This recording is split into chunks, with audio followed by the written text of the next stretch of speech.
Hey guys, so I first just wanted to kind of explain the knee extensor mechanism and kind of how your muscles work in this first video. So just to kind of get started, I'll show you some note cards I have of the knee.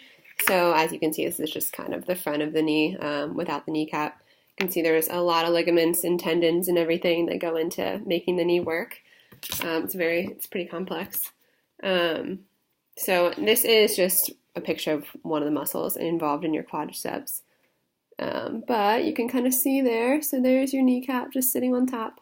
This is the quadriceps tendon that all these muscles kind of go into. And they attach to the kneecap itself, and then there's the patellar tendon that then attaches to your tibia or your shin. So to kind of explain how the extensor mechanism works, you kind of have to understand how muscles work. So if you read my Mufasa example, awesome. And I mean, if you understand it, awesome. It's kind of I love The Lion King, so yeah. But so muscles in general, in order to produce the maximum force, they have a certain like ideal length that they should be. So they could be too short, they could be the exact length, or they could be too long. So what that means is, for example, I can't do a pull-up, but if you could do a pull-up, for example, it's when you're about 90 degrees, you're at like the best area to do a pull-up. If the bar is right here, and you're trying to do a pull-up and you have that little bit, like it's not that hard, right? It's just a little bit of area. If you're doing a bicep curl and you're at the 90-degree angle and you're only going to there, like it's not that bad, right? Because it's not going the full length of the muscle. So once you extend down in that pull-up or extend your arms in the bicep curl, your muscle is stretching out, it's lengthening, it's making it more difficult to shorten because it's got a longer way to go, if that makes sense. So again, pretend this is your muscle. Once it gets stretched out, so if you have a rubber band or anything, you should know it kind of loses its elasticity. So it's harder for it to really have any give, and it's kind of harder for it to pull back. Now it's got a lot of give in it. It has a lot of force built up. Now, once it gets shorter, you're kind of like, what do you do with that either? It needs more force to really do anything when it's shorter as well, just because, again, it's not that ideal length to contract. So same kind of thing. If you're right here and you're trying to push my arm down, your muscle's kind of getting so short that it's hard for it to really fire appropriately, and you may not really get that full force until it's kind of halfway there. So I know kind of hard to show here.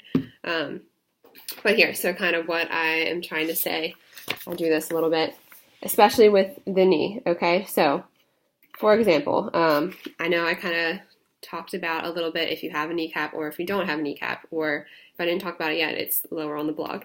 But so what happens is if you have a kneecap, that kneecap is key in this extensor mechanism because it's right in the middle of your knee. So here you go, like pretend this is your thigh, your femur, and this is your tibia. Your kneecap would kind of sit right in here. So, you're just bending and straightening your knee.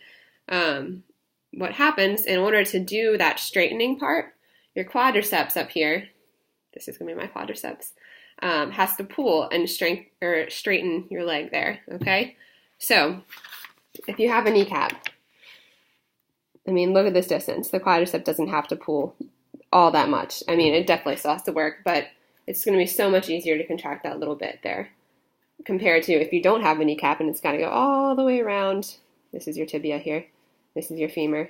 So it's got to go all the way around, and this is just like an awkward 90-degree angle kind of thing. Really hard to like pull something up from that and just really beat that angle and get it to fully extend.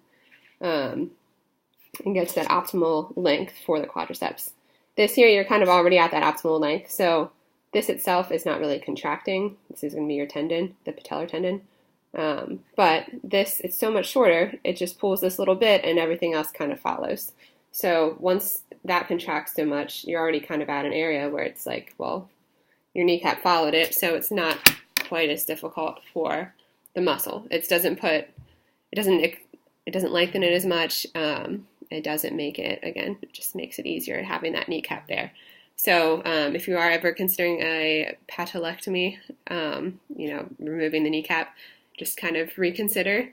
Think about it. It is very important. I know it's needed sometimes, but the kneecap is a very important part in the stability of the knee. So I'll try to do another example here because I know this is really, it can be kind of confusing. If you get it, you probably definitely got it the first time I said anything. And if not, I'm probably just really bad at explaining it, but I'm trying to show things. Okay, so for example, this is going to be my quadriceps. This is going to be the tibia, okay? So we're going to make this. It's kind of hard again to show.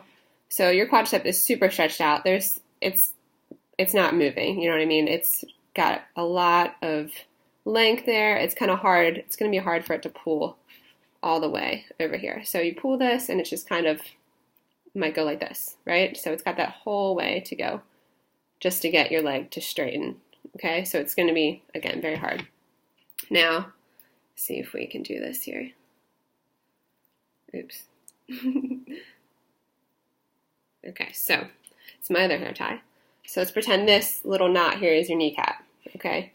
So this isn't going to be quite as contractile anymore. This is the tendon.